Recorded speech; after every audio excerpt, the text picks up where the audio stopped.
사도신경으로 신앙 고백하심으로 3월 첫째 주일 예배를 하나님께 드리겠습니다. 나는 전능하신 아버지 하나님 천지의 창조주를 믿습니다. 나는 그의 유일하신 아들 우리 주 예수 그리스도를 믿습니다. 그는 성령으로 잉태되어 동정녀 마리아에게서 나시고 본디오 빌라도에게 고난을 받아 십자가에 못 박혀 죽으시고 장사된 지 사흘 만에 죽은 자 가운데서 다시 살아나셨으며 하늘에 오르시어 전능하신 아버지 하나님 우편에 앉아 계시다가 거기로부터 살아있는 자와 죽은 자를 심판하러 오십니다. 나는 성령을 믿으며 거룩한 공교회와 성도의 교제와 죄를 용서받는 것과 몸의 부활과 영생을 믿습니다. 아멘. 이 시간 찬송가 38장 함께 찬송하겠습니다. 찬송가 38장 예수 우리 왕이여입니다.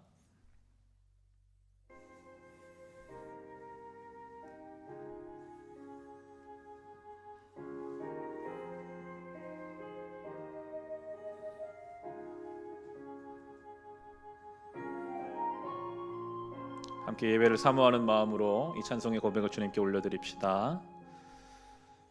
예수 우리 왕이여 이곳에 오셔서 우리가 왕께 드리는 영광을 받아 주소서. 우리는 주님의 백성 주님은 우리 왕이라 왕이신 예수님 오셔서 좌정하사 다스리소서.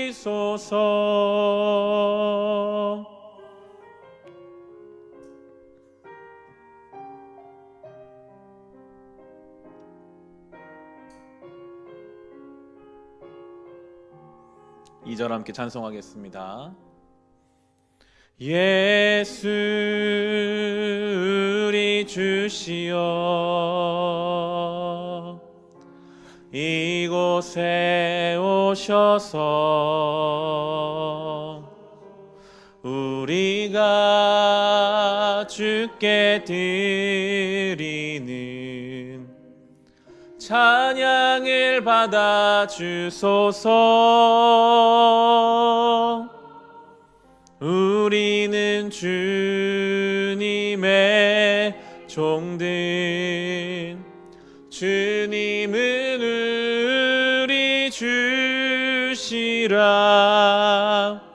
주 되신 예수님 오셔서 이 찬양을 받아 주소서.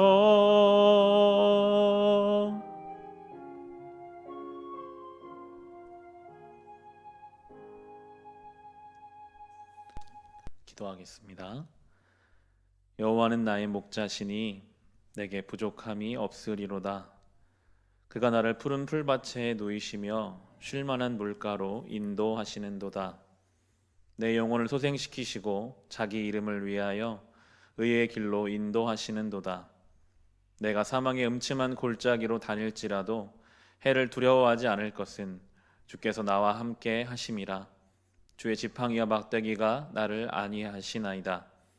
주께서 내 원수의 목전에서 내게 상을 차려주시고 기름을 내 머리에 부으셨으니 내 잔이 넘치나이다.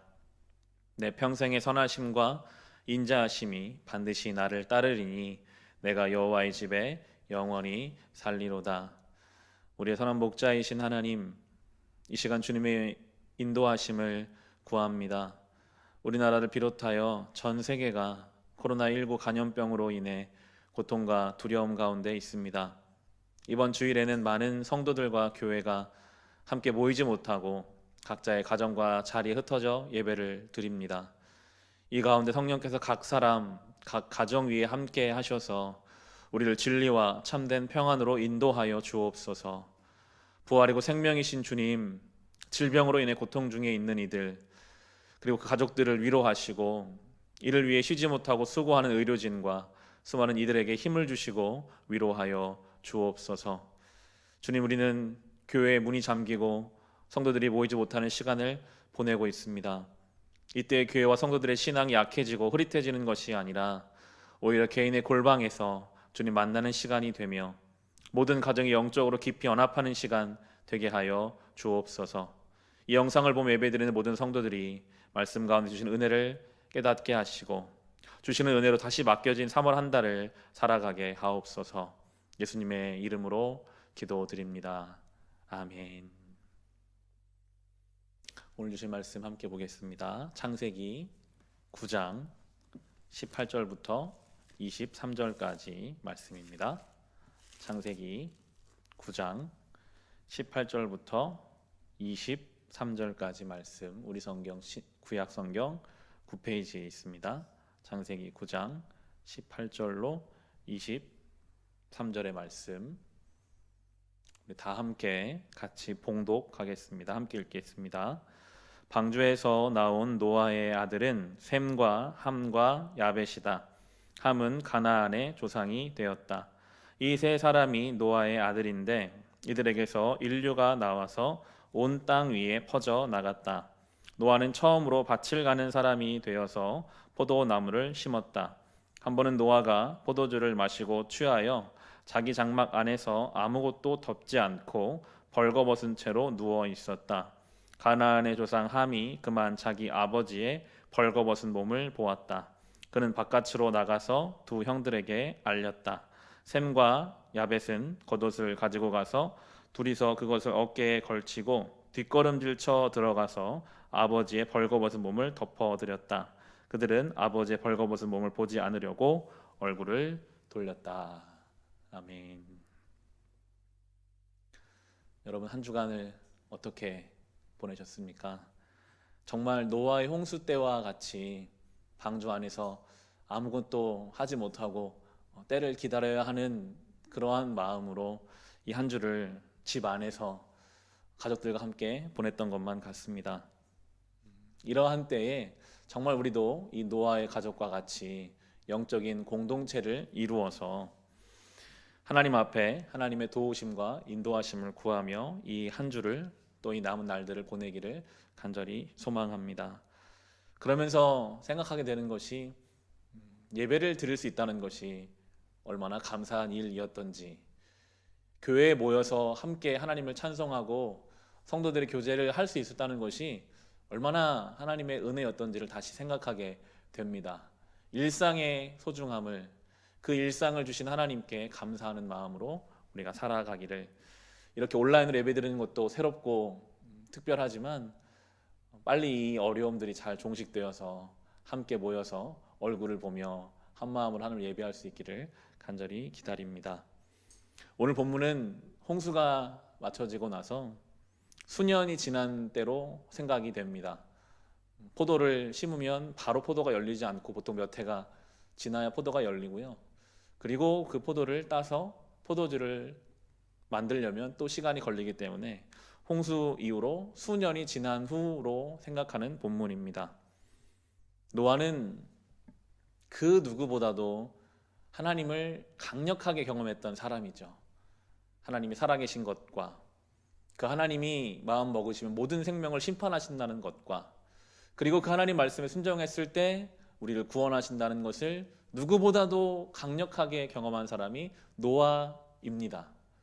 그런데 그 노아의 마지막이 오늘 이제 나오게 되는데, 은혜스럽고 경건하게 그의 삶이 마지막에 종결되는 것이 아니라 예상치 못한 이야기를 우리가 함께 보면서 오늘 노아의 이야기가 맞춰지게 되는데, 그것이 우리에게 주시는 또 특별한 교훈이 있습니다.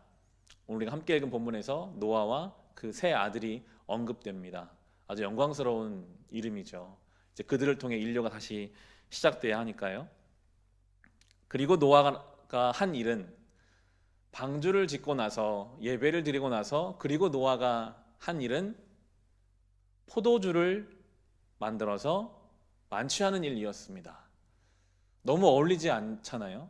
방주를 짓는 노아의 모습과 포도주를 담아서 자기가 담은 포도주에 취해서 자기 장막에서 수치를 드러내고 있는 노아의 모습은 참 어울리지 않습니다.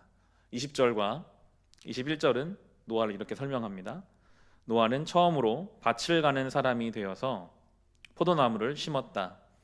한 번은 노아가 포도주를 마시고 취하여 자기 장막 안에서 아무것도 덮지 않고 벌거벗은 채로 누워 있었다. 포도주를 만들어서 만취했습니다. 벌거벗은 상태로 누워 있습니다. 이 노아의 행동 때문에 노아의 가정에 어려움이 이제 생기게 되는데요. 하나님과 깊이 연합하고 동행할 때는 방주를 지었던 사람, 성경에 노아를 설명할 때 당대의 완전한 사람이다, 의로운 사람이다 했던 이 노아가 그렇게 신앙 경험을 강력하게 했음에도, 그리고 노아가 600살 넘게 살고 있잖아요. 그 오랜 세월 하나님과 동행했음에도 그가 이러한 모습, 이러한 실수하는 모습들을 지금 오늘 보여주고 있다는 것은 결코 어떤 사람도 완전할 수 없고 누구나 이 노아와 같은 실수를 할 수밖에 없다는 것을 우리에게 설명해 주는 것입니다. 우리 중에 누구도 이 노아만큼 오랫동안 신앙생활하는 사람은 아마 없을 것입니다. 누구도 노아만큼 직접적이고 강렬한 하나님을 체험한 사람도 없어요. 그런데 그 노아가 이렇게 넘어졌다는 것은 우리도 충분히 똑같은 실수를 범할 수 있다라고 성경이 우리에게 가르쳐 주는 것입니다. 우리가 주중에 요한복음을 쭉 묵상했지만 15장에 보면, 요한복음 15장에 예수님 포도나무 비유를 우리에게 주십니다. 주님은 포도나무고 우리는 가지다. 명확하거든요. 가지는 포도나무에 붙어 있어야만 삽니다. 떨어지는 순간 마릅니다. 죽습니다. 주님이 분명하게 말씀하셨죠. 신앙의 연수가 오래돼서 살아있는 게 아니다. 어떤 신앙의 체험을 해서 그것이 은혜가 되는 것이 아니다. 주님께 붙어 있어야만, 딱 한 가지 조건입니다. 아무리 노아가 수백 년을 하나님과 동행했고 방주를 지었고 하나님을 만났고 경험했다 할지라도 하나님과 떨어지는 그 순간 그는 방주가 아니라 포도주를 만들어서 그 포도주에 취해서 넘어질 수밖에 없다라고 우리에게 설명해 줍니다. 우리는 늘 주님께 붙어 있어야만 하는 것입니다. 날마다 주님께 붙어 있어야 하는데, 에베소서 5장 18절에서는 술 취하지 말라, 이는 방탕한 것이니 오직 성령의 충만함을 받으라. 바울도 그렇게 말하죠. 이 술 취함을 대신할 수 있는 것으로 성령의 충만함을 성경은 우리에게 가르쳐주고 계십니다. 취한다는 것, 그리고 무엇인가에 충만해진다는 것은 그것으로부터 강한 영향을 받는다는 것입니다. 술만 사람을 취하게 하는 것은 아니죠. 때로는 돈을 사랑하는 마음에 붙잡혀 살아가기도 하고, 때로는 수많은 염려와 근심에 사로잡혀 살아가기도 합니다. 마치 술에 취하는 것처럼 돈 사랑에 취하기도 하고, 걱정과 염려, 수많은 다른 것들이 우리로 하나님 앞에 온전히 충만치 못하게 하는 다른 많은 조건들이 있습니다. 술 자체가 나쁜 것이 아니죠.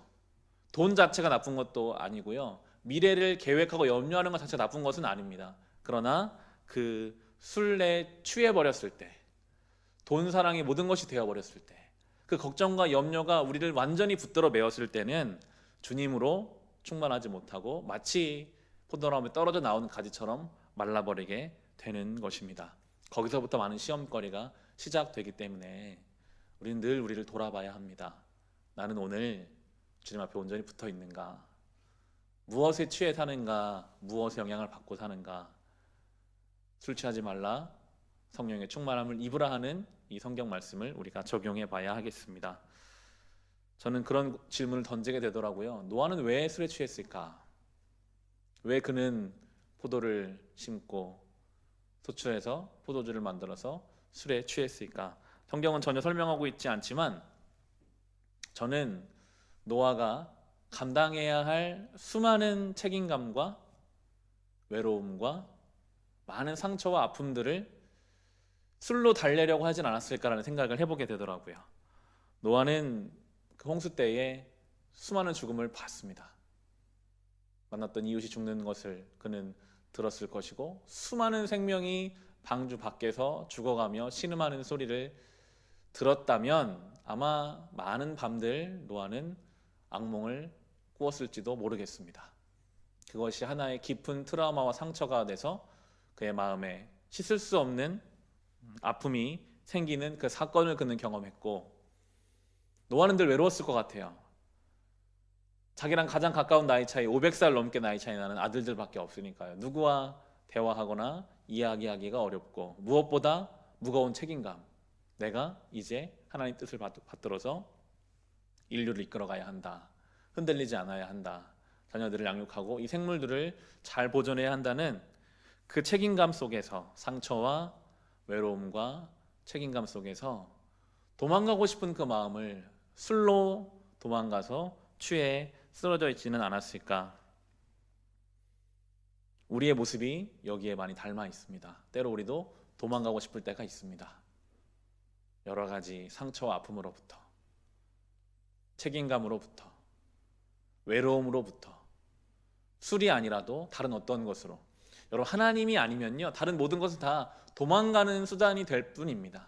잠시 잊은 것 같고 잠시 해결되는 것 같으나 오히려 그것은 더 큰 문제를 불러온다고 오늘 성경이 말씀해 주고 계십니다. 그런데 오늘 성경 본문을 우리가 묵상해 보면 노아의 잘못에 중심을 두고 지적하고 있지가 않아요.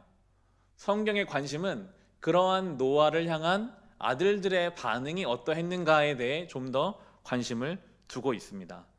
왜냐하면 하나님은 아시거든요.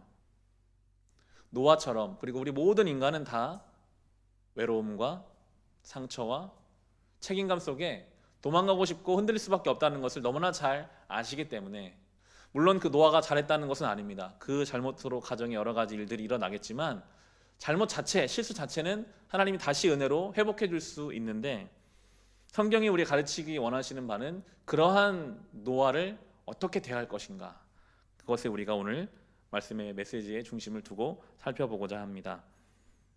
두 번째 아들이었던 함이 가장 먼저 아버지의 모습을 발견하고 반응을 보이죠. 22절인데요. 22절에 보시면 가나안의 조상 함이 그만 자기 아버지의 벌거벗은 몸을 보았다. 그는 바깥으로 나가서 두 형들에게 알렸다. 함이 보았다라고 하는 이 단어는 아주 주목해서 자세하게 들여다보았다라는 의미가 담겨져 있습니다. 아마도 제가 이 본문을 묵상할 때 이 함은 평소에 아버지로부터 혹시 술 취함에 대해 경계를 받지는 않았을까, 술 취하는 모습에 대해서 지적받지는 않았을까 하는 생각도 저는 해보게 되더라고요. 왜 이 아들이 아버지의 그 취한 모습을 보고 자기 형제들에게 가서 알렸을까? 평소에 아버지로부터 들었던 어떤 수많은 교훈이나 책망이나, 아버지는 굉장한 사람인 것 같은데 나는 그렇지 않은 어떤 그런 관계 속에서 아버지의 연약한 모습을 보자마자 형들에게 가서 알립니다. 저거 봐라, 아버지가 말은 그렇게 했지만, 하나님과 교제하는 사람이라고 말하지만, 우리를 이끌어가는 사람이지만 저것밖에 안 되는 사람이다, 저렇게 무너지는 사람이다 라고 말했을 것으로 생각해 보게 됩니다. 뭐 저런가, 저것밖에 안 되는가, 그런 나를 훈계했는가, 형제들에게 알렸습니다. 우리는 누군가의 허물을 보았을 때 자연스럽게 비슷한 반응을 보입니다. 말하든 말하지 않든 속으로 먼저 저 사람은 저거밖에 안 되는 사람이었구나, 그러면서 무슨 잘난 척을 했는가. 허물에 대해 눈을 감고 잘 덮어주기보다는 더 눈을 크게 뜨고 바라보는 것이 우리의 죄된 본성이죠. 그리고는 입으로 옮깁니다. 많은 사람들에게 저 사람의 허물을 옮깁니다. 이 일이 홍수의 은혜를 경험한 노아의 가정에서 일어났다는 것이 우리에게는 중요한 메시지가 되더라고요. 저 세상에서 가인 계열에서 일어난 것이 아니라 하나님의 전적인 은혜를 받아서 그 하나님의 살아계심을 경험하고 은혜를 경험한 그 아들이 아버지의 허물을 덮어주지 못하고 지적하고 있다는 것이 우리에게 주는 성경의 교훈이거든요. 우리 모습은 어떻습니까? 누군가 허물을 봤을 때 실망스럽죠. 저 사람 저거밖에 안 되는구나.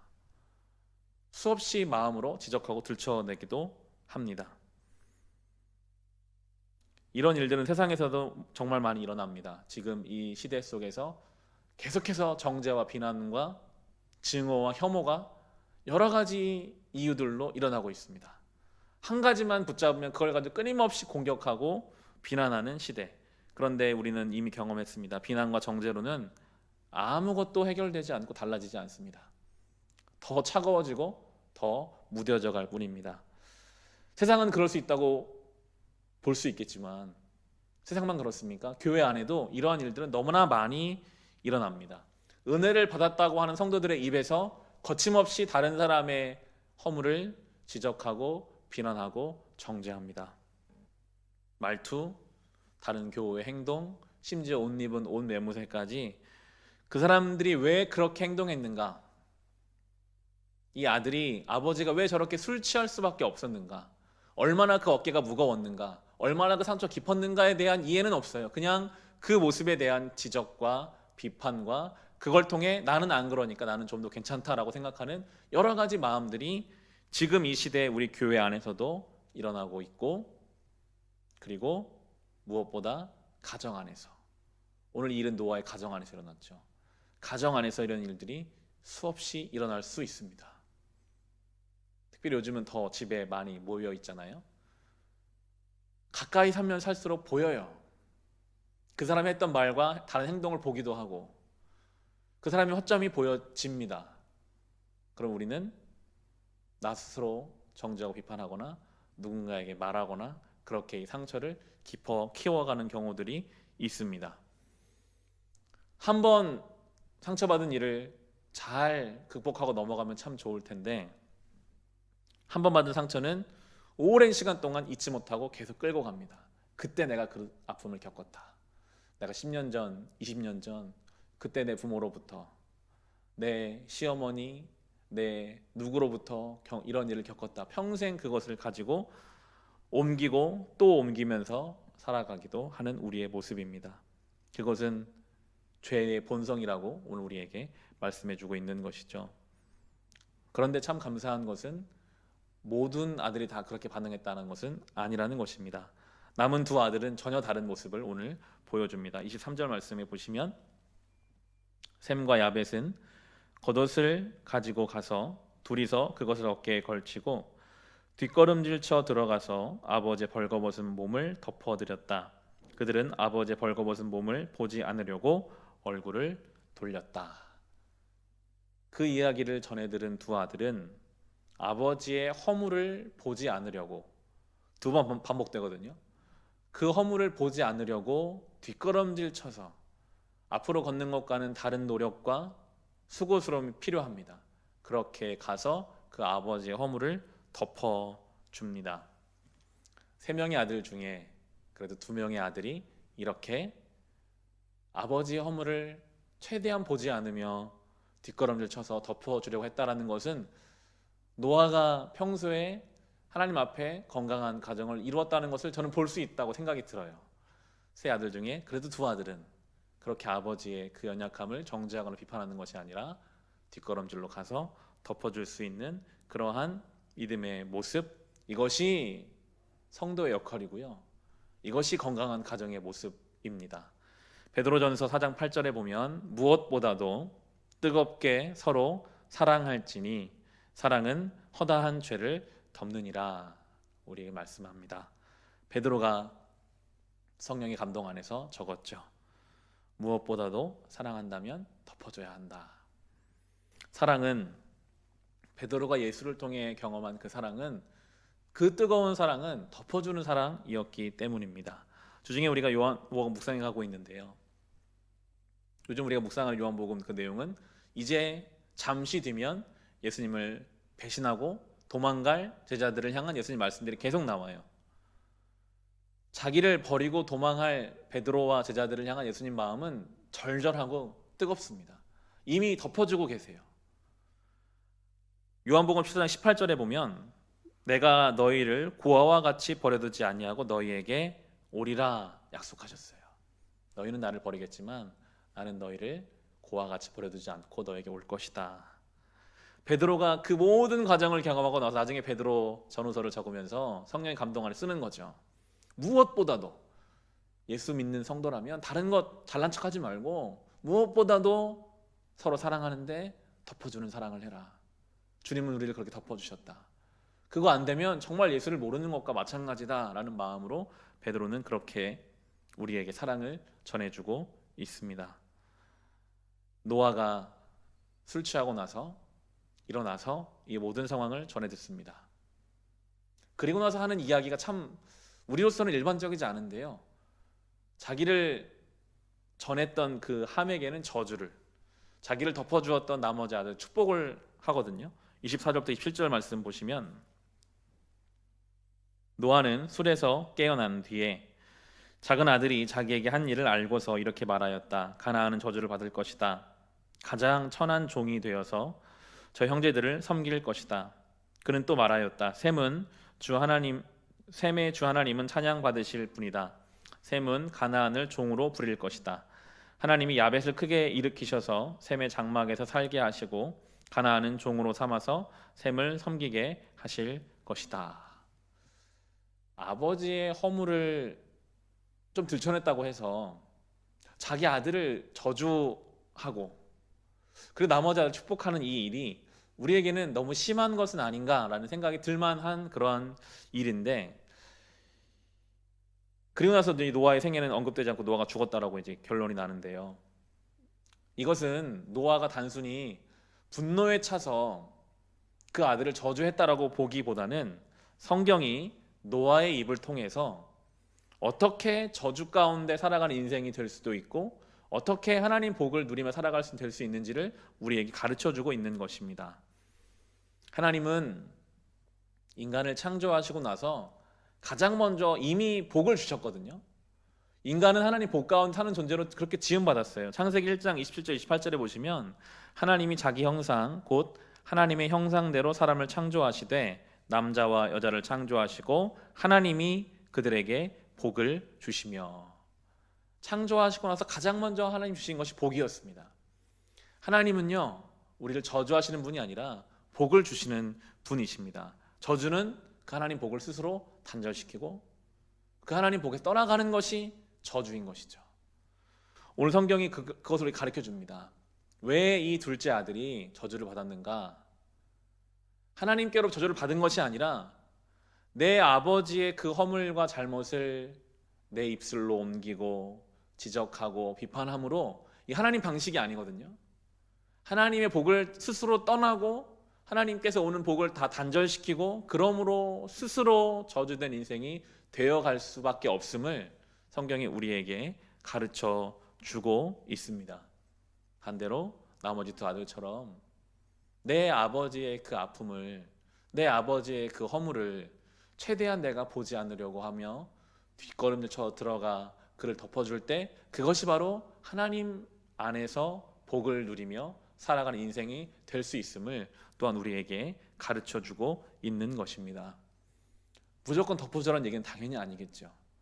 둘째 아들이 정말 아버지를 사랑하는 마음으로 그것을 고쳐주기 위해서 이 일을 행했다면 하나님이 중심을 아시기 때문에 그에게도 복을 주셨을 것입니다. 어떤 일을 행하는 것이 아니라 그 중심 안에 정말 사랑과 덮어주려는 그 마음이 있었다면 하나님 방식으로 살아가며 복을 누릴 것이지만 다른 사람을 비판하고 정죄함으로 나를 확인시키려고 하고 그걸 통해 아무것도 이루어지지 않음에도 내 마음이 잠시 기뻐지려는 마음으로 그렇게 정죄하고 비난할 때 그것이 저주된 삶이 되고 저주스러운 가정이 되고 그러한 신앙이 될 수밖에 없음을 우리에게 가르쳐주고 있습니다. 우리가 덮어주고 참아주고 이해하려고 할 때 그때 우리는 하나님 복을 누리며 살아가게 되는 것입니다. 그럴 때 우리의 가정은 저주를 흘려보내는 공간이 아니라 주님의 복과 주님의 은혜를 경험하는 공간이 되어 갈 것입니다. 오늘 설교의 제목처럼 덮어주는 신앙으로만 그것이 가능합니다. 말씀을 이제 마칩니다. 지난 수요일로 사순절이 시작되었습니다. 사순절에서 수는 열을 뜻하고 사는 숫자 4를 뜻하기 때문에 40일 동안 주님의 고난을 묵상하는 것이 바로 사순절입니다. 사순절의 그 40일의 고난을 묵상하는 시간은 결론이 어떻게 납니까? 고난으로 끝납니까? 사순절의 끝에는 부활이 있습니다. 그 고통과 고난의 시간이 끝나면 부활이 우리를 기다리고 있습니다. 우리가 매년 사순절을 보내면서 부활을 생각할 수 있는 것입니다. 지금 우리는 이 코로나19로 인해서 교회가 모이지도 못하고 모든 일상이 위축되고 수많은 정보와 뉴스들로 인해서 우리의 마음이 어두워질 때, 우리는 노아의 이 둘째 아들처럼 자연스럽게 우리의 마음은 또 누군가를 향해 정죄하고 비난하고 책임을 전가하는 마음이 심해질 수도 있겠습니다. 결코 그것이 상황을 바꿀 수 없음을 우리는 늘 깨닫고 어떻게든지 주의 사랑 안에서 우리도 그 사랑으로 덮어주며 감싸주며 그렇게 이 길을 가야 하겠습니다. 주님은 고난을 이기시고 부활로 우리에게 오셨기 때문에 그 주님 안에서 이것을 경험하게 될 것입니다. 그리고 이제 3월이 시작됩니다. 3월은 새로운 학년이 시작되고 교회에서도 다양한 신앙 훈련들이 시작되는 날이죠. 그리고 추운 겨울이 끝나고 새로운 봄이 시작되는 그런 날입니다. 이 모든 어려움들이 잘 맞춰지고 추운 겨울이 잘 지나가고 우리에게 일상을 다시 허락해 주시기를 간절히 사모하면서 더욱 힘써 주님 말씀을 묵상하고 짧게라도 기도의 시간을 가지며 이 시대와 사회를 위해 기도하고 그때에 그 은혜 가운데 우리도 덮어주는 신앙으로 그렇게 우리의 가정과 우리 일상을 만들어가고 세워갈 수 있기를 주님의 이름으로 축원합니다. 기도하겠습니다. 하나님 아버지, 오늘 이 노아의 가정의 모습을 봅니다. 노아가 많은 신앙의 경험을 했고 하나님의 살아계신 것을 너무나 잘 알았지만 그도 한순간 또 자신에게 주어진 책임감과 외로움과 두려움 같은 것들 때문에 도망하고 싶은 그 마음으로 자신의 실수를, 자신의 허물을 들추어냈던 것을 봅니다. 주님, 우리 연약함이 그렇습니다. 아무리 신앙의 길을 걸어도 우리 연약함이 늘 드러나고 내 가족의 연약함이 내 눈에 들어오고 교회와 사회를 향한 마음에 들지 않는 것들이 우리 눈에 들어옵니다. 그때 주님, 들추어내고 지적하는 인생이 되지 않게 하시고 덮어주고 사랑하는 인생 되게 하여 주옵소서. 지적하는 것이 저주스러운 것임을 깨닫게 하시고 덮어주는 것이 하나님의 방식임을 또한 알게 하여 주셔서 우리의 가정과 교회가 그렇게 하나님 빛 가운데로 나아가게 하여 주옵소서. 예수님의 이름으로 기도합니다. 아멘. 권고 말씀을 드립니다. 오늘 주일 예배를 비롯해서 돌아오는 3월 7일까지 모든 수요 예배, 새벽 예배는 교회에서 모이지 않습니다. 그리고 다음 주 주일 예배는 어떻게 될 것인지 한 주간 좀 추이를 살펴보고 나서 또 교회 홈페이지, 또 문자나 밴드를 통해서 광고 드리도록 하겠습니다. 어른 예배뿐만이 아니라 어린이 예배도 집에서 드리셔야 하는데 예배 드릴 수 있는 그 링크를 이미 선생님들을 통해서 부모님들에게 전달을 해드렸는데 받지 못하신 분은 교회 홈페이지나 밴드를 통해서도 올려놓을 테니까요. 오셔서 예배 드리시고요. 교회를 위해, 나라를 위해 기도하며 이때를 함께 보낼 수 있기를 간절히 소망합니다. 우리 찬송가 382장 너 근심 걱정 말아라 같이 찬송함으로 예배를 마치겠습니다.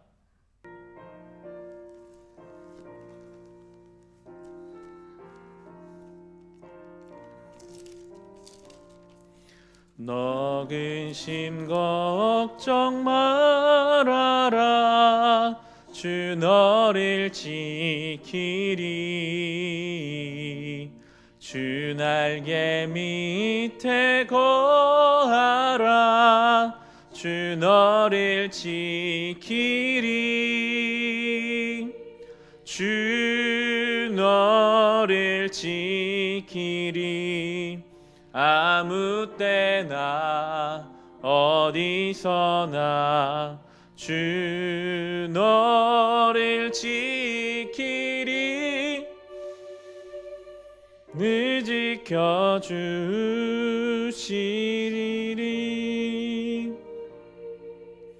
어려워 낙심될 때에 주 너를 지키리 위험한 일을 당할 때 주 너를 지키리. 주 너를 지키리. 아무 때나 어디서나 주 너를 지키리. 늘 지켜주시리.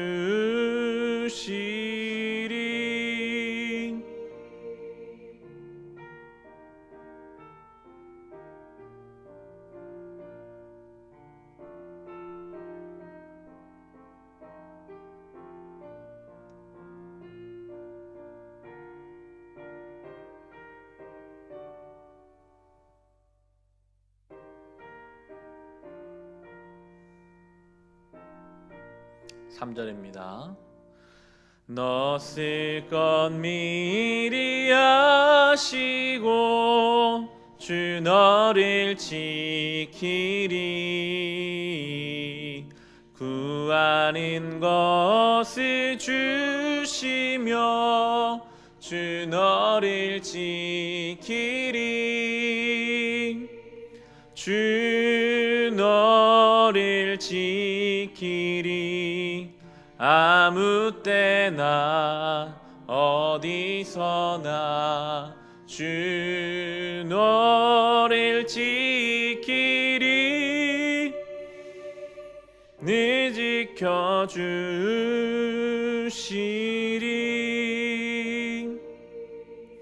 어려운 시험 당해도 주 너를 지키리. 구주의 품에 거하라. 주 너를 지키리. 주 너를 지키리. 아무 때나 어디서나 주 너를 지키리. 늘 지켜주시리.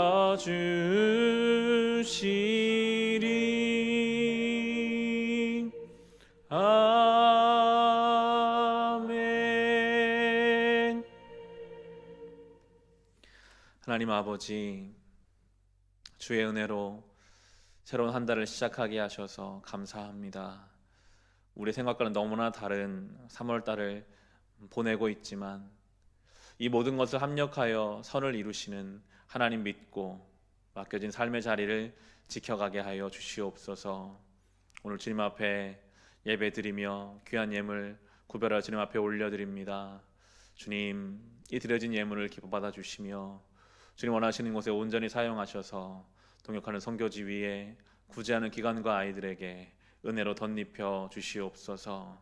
주님, 특별히 모든 성도들 지켜 보호하여 주셔서 전염병으로부터, 두려움으로부터, 저 세상의 염려와 근심으로부터 하나님의 위로와 평강과 도우심을 경험하며 하루하루 온전히 살아가게 하여 주시옵소서.